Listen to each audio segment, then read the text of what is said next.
Good morning. Finally we've got some blue skies after a few days of rain, and it's now time to move the chicken house. Let's let them out first. It's first thing in the morning. Well, not first thing, it's about 10 o'clock or something, let's be honest. And I'm going to let them out first before I move them. We've got a few different varieties. They provide us with eggs. There's Brownie. And we've got a couple of new ones, which are also brown, but don't have names yet. And then we've got some foreworks that are probably still in the back. They're a little bit more wild, so they need a bit of space, I think. Lovely. There's another one coming out. So while I was letting them out, I thought I'd take the opportunity to show you the chicken caravan. I suppose that's what people call them. The portable chicken house / chicken caravan. My husband made it for me, and it's really easy to move around. It's got a lot of different features, and I'll show you around. It's a few years old now. I would say it's maybe about 5 years old. So the timber is starting to get a little bit worn out, rotting in some places, and has needed a bit of reinforcing. This is the inside. This is the food pipe, which I'll show you around the other side. And we can open and close this. I'm going to close it now because I'm going to move it with the lawnmower, the ride-on lawnmower, so I don't want the food to sprinkle out on the ground. You can see it's really muddy, and it's time to move it. Just a few meters. This is their water, and please excuse the filth because it hasn't been cleaned out in a few days. But I'm going to move this out so it doesn't fall down or anything while we move it. This is just a Bunnings bucket, and we've retrofitted a little drinking nozzle on it, so when it's empty and lighter, then it fills up with water. So it goes up when it's empty because it's light, and then it automatically fills. And I don't know where my husband got these nozzles from, probably Temu or some cheap eBay seller. They work really good. They can get brittle though in the sun, so they're worth keeping an eye on just in case, in the middle of summer, if one of them breaks or malfunctions, your chickens won't have water. So it's worth just having a backup one. That's what I've learnt from experience, but it's worked pretty good. It stays cleaner for longer, their water, and I don't have to fill it up as often. So some of the other features, we did have mesh along the ground because I thought, the foxes are going to dig underneath and eat my chickens, but they never did. They never even tried. And we do have a lot of foxes around here. So we got rid of the mesh, and it's been fine without the mesh. But if your foxes are smarter than ours, I'd consider putting mesh along the ground, just some fencing wire or whatever. We've got this bit of insulation here that was left over from some project, and it keeps them a little bit warmer, I think. And we've got it on the door as well. This is the door latch. I don't know if you saw it when I let them out. You can probably think of something that functions a little bit better. It is a little bit hard, but there we go. You want to go back in, Brownie? You're ready to lay an egg. You just pull it and it opens like that. Now she's going back in. I don't have any food. You can just see how mushy the ground is. I can hear it squelching as I walk. It's like walking on wet carpet. At the front here, I'll show you later on how that functions when we move it. Most of the panels are empty, I've put in an extra sheet of that insulation stuff just there because I feel like we were getting a bit of southerly winds, and it is winter time now, and I thought I'll give them a bit of an extra shelter just for the times when we can't unlock them for whatever reason and they need to stay in there for the day. Then that extra panel there, it can come in and out. It's not permanent, but it's a little bit of extra shelter. We'll walk around the other side before we go back in. That's that panel I was talking about that just slides in and out between the bracing and the mesh. This is the food pipe.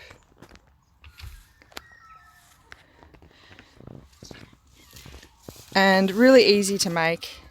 Made out of poly pipe. It's got a bend there, and then the food goes in the top. It's got a very simple lid.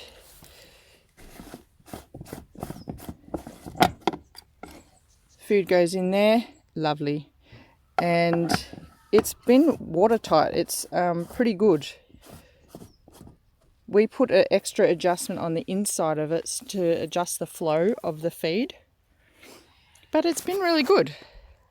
Simple, and I can fit a good few kilos of food in there that'll last for a few weeks. I've only got these chickens, so it doesn't need to be filled very often at all. This is the other end. We'll have a look at the bottom and see if there are some eggs in there. As I said, this is a few years old now, so it is due for another paint.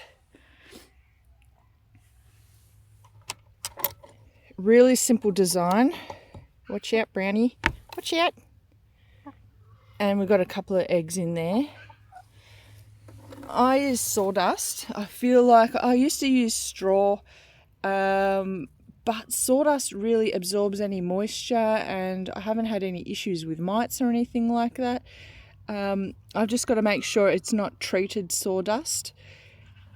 And I've got these golf balls in here too, because I do feel like I have smart crows every now and then, and they come in and steal the eggs before I can get to them. So I feel like it doesn't confuse them, to be honest. But I've got these new brown chickens, the bigger ones that I bought from a farmer's market not too long ago, and I'm putting these golf balls in here just so they get the idea that this is where eggs go. I'm not sure if it can, convinces the chickens that this is the egg laying spot, and I don't know if the crows believe that these are eggs and they take the golf balls and then feel like, they're not eggs, I'm not coming back here again. But yeah, so there's two spots. The chickens don't have to fight over who goes where. Lovely. And then that's through the other end. There's a ladder on the other side. So I've given it a rough clean out, and that's what it looks like on the inside. It's a bit dark in there.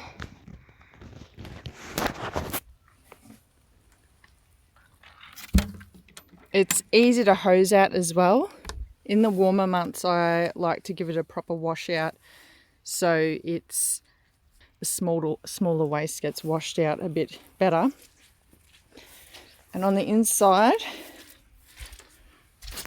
it is pretty pooey still, so I might hose it out yet. That's where they roost, the two rods. That's the roof. There's a little ladder, but I find they just jump up from the ground, to be quite honest. And then that's where they go to lay their eggs, down there. So it's quite compact. It does the job. I think comfortably maybe 6 chickens could fit in here comfortably. I would say it's about 5 meters long. So now it's time to actually move it. I've given it a rough clean out. I've closed the food pipe, moved the water bucket out, and now I'll show you how we move it.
This is the second part of the contraption, the second part of the chicken house. So we've hooked up the front with the lawnmower, and now we've got this little dolly that hooks up to this end of the chicken house.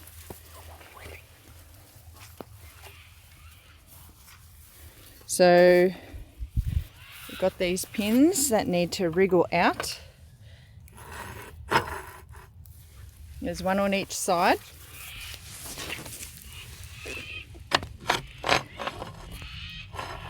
There we go. And then if you have a look, there's some tube bits of metal that we're one on each side of the dolly. We'll move it forward so they line up, and then the pins can go back in them. Just wiggle them through. 1,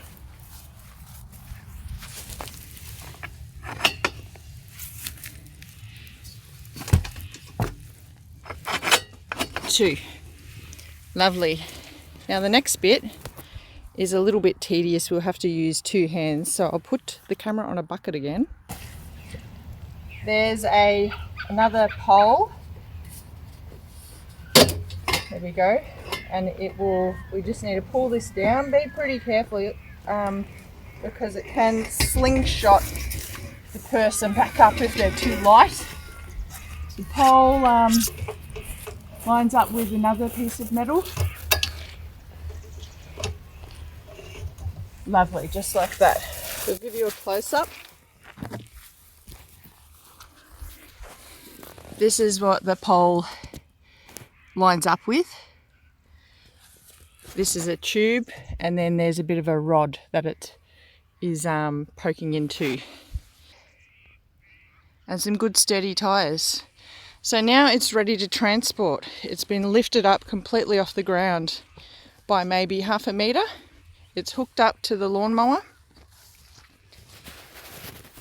like so.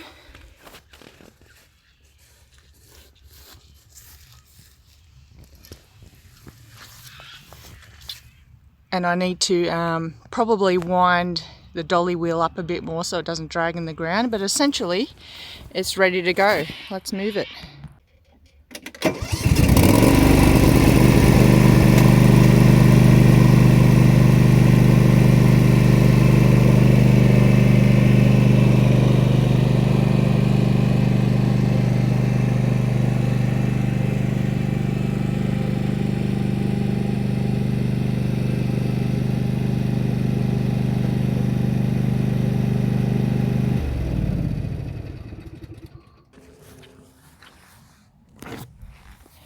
Alright, so we've moved it onto some fresh grass.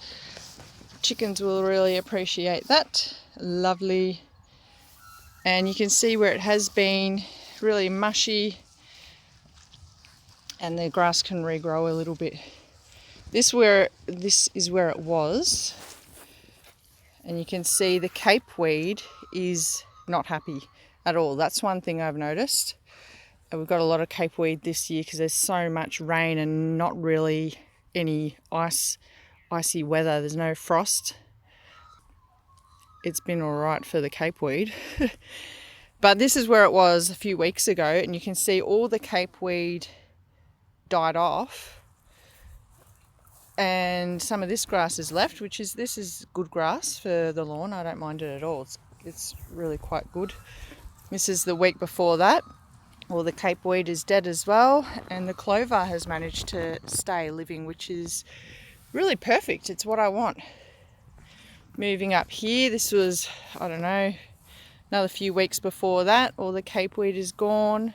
Clover is still there. And yeah, so we've got a lot of cape weed to get through, but it seems to do a good job.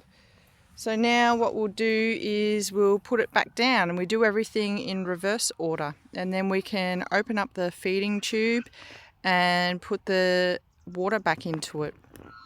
So now we've put it down, And one thing I will mention is that when you're moving it from place to place, make sure that it's on flat ground, obviously, because we don't want any gaps underneath the timber for foxes and whatnot to get in. Another thing is, what I have noticed is if you move it long distances, let's just say more than 10 meters, the chickens seem to get a bit confused by that, and when it's dusk time you might have to go out and grab your chickens and sort of put them in there again, just so they relearn where their new home has been relocated. But I've found from moving it like what we have, maybe 5 meters or so, that doesn't faze them and they find their way home. But if it's from one end of the paddock to the other, then definitely you have to monitor them that they find their way home.